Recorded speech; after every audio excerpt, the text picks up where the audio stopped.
Vamos ahora a nuestro bloque económico.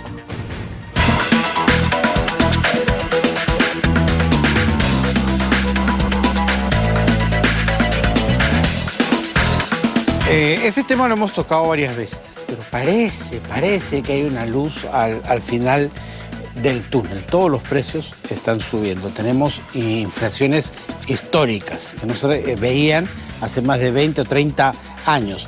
No es solamente una cuestión del Perú. En el mundo entero, después de la pandemia, los precios se han elevado mucho. Sobre todo, por ejemplo, agravado además por el tema de la guerra en Ucrania, el tema del combustible, que no para de subir. Se le bajó el impuesto selectivo al consumo, se eliminó para algunos combustibles.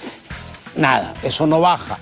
Y si el combustible está caro, todo lo demás está también por los cielos, ¿no? ¿Qué hacer? Bueno, parece, repito, que hay una luz al final del túnel para algunos especialistas.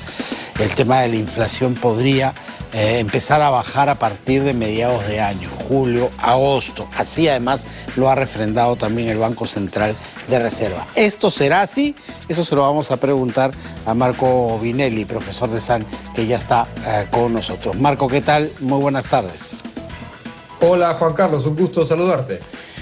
Igualmente, ¿podemos decir que hay razones suficientes como para ser optimistas y pensar que a partir de julio la inflación podría reducirse?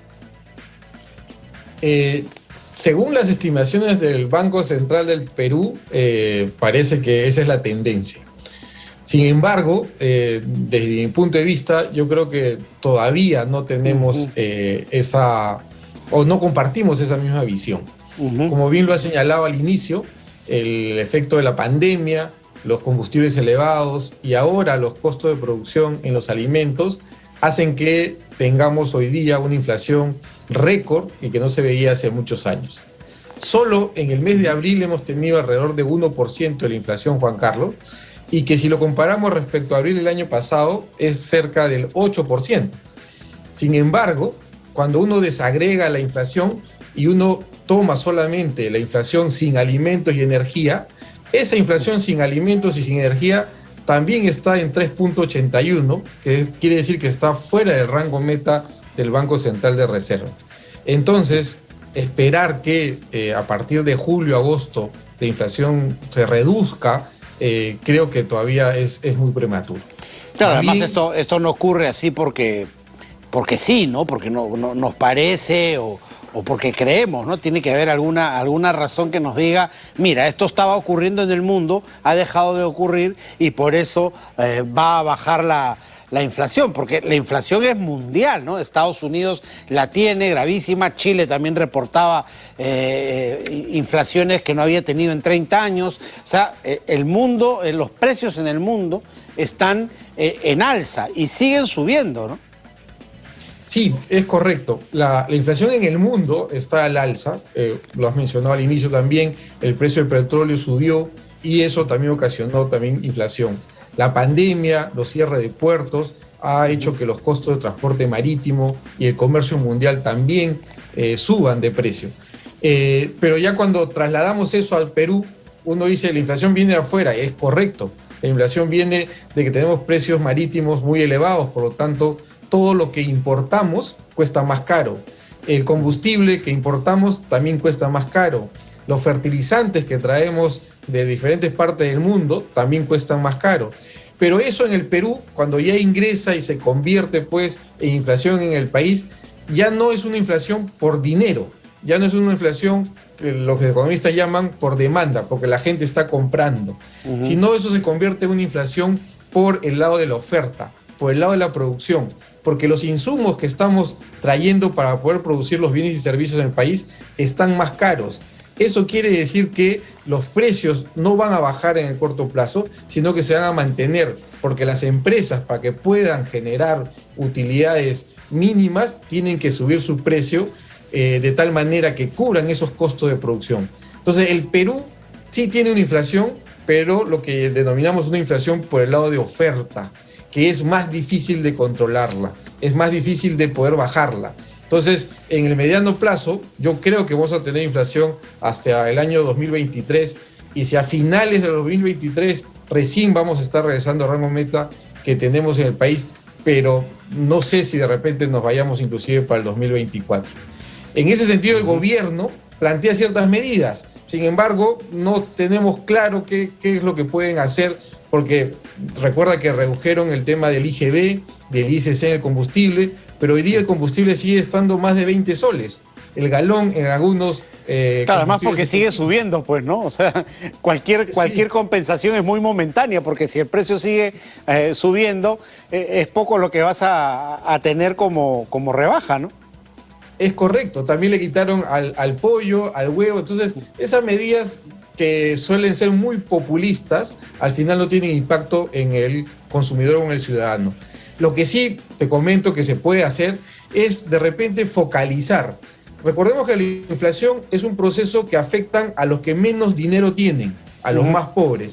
Entonces, focalizar la atención en los pobres. Por ejemplo, las ollas comunes, los vasos de leche o las entregas que realizan en las zonas más vulnerables del país. Para ellos debería haber una ayuda inmediata desde el gobierno, desde el Ejecutivo, para poder mitigar los efectos de la inflación que van a continuar.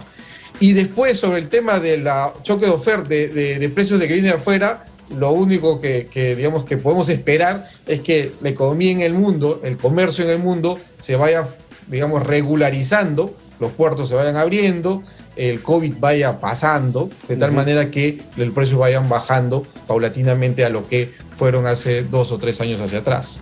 Pero China se ha vuelto a cerrar, ¿no? Eso hace que vayamos para atrás de nuevo, ¿no? Exactamente, por eso menciono que esa parte de la inflación es de parte del Perú, es difícil de controlarla. Lo que podemos hacer es acá lo que te mencionaba. Para los agricultores dijeron que van a traer urea, pero hasta el día de momento no han traído nada. Entonces necesitamos que el Ministerio de Agricultura muestre mayor liderazgo en ese sentido y convoque al sector privado. Las empresas agropecuarias, exportadoras, por ejemplo, conocen y pueden negociar con China, con Canadá o Estados Unidos, que son países que también producen este fertilizante, y traerlos hacia el Perú para poder comercializarlos en su zona de influencia, por ejemplo. Tú que eres experto en agronegocios, y aquí un paréntesis. Este ofrecimiento de poner a disposición el guano de isla es también una medida que es más efectista que real. Es una medida irreal, porque te comento que el guano de isla atiende al más o menos entre el 1 o 2% de la superficie agrícola del país. Y no tenemos más islas para seguir explotando más guano de islas, porque vamos a tener una sobreexplotación de las islas de guano. Entonces, también es una medida que suena bonito, pero finalmente cuando vayamos a la realidad no funciona. Lo que hay que hacer es que el Perú año a año sí extrae alrededor de 30.000 toneladas de guano de isla. Esas 30.000 toneladas deberían ser focalizadas, por ejemplo, en la sierra, donde hacen papa, donde hacen el maíz especial que hay en la sierra, donde hacen quinoa, focalizando en algunos sectores. En el Perú también existen empresas que hacen otros fertilizantes orgánicos. El ministerio ya debió convocarlos hace rato para decirles, oye, ¿cuál es tu stock? Podemos atender la demanda que hay a nivel nacional para poder tener los alimentos que necesitamos. Entonces, ese liderazgo es lo que está faltando en este momento. Por ese motivo, repito, yo creo que la buena intención o las buenas ganas que tengamos respecto a la inflación en los meses que vienen todavía van a permanecer altas, y que el gobierno sí tiene que tomar medidas respecto a las poblaciones más vulnerables, porque son ellas las que se ven afectadas porque tienen menores ingresos o menor poder de adquisición al momento de comprar. Claro, solamente algo más. La inflación de abril fue afectada en su mayoría por alimentos que las familias compran fuera del hogar. Y segundo factor es el consumo de pan. El precio del pan ya se ha elevado.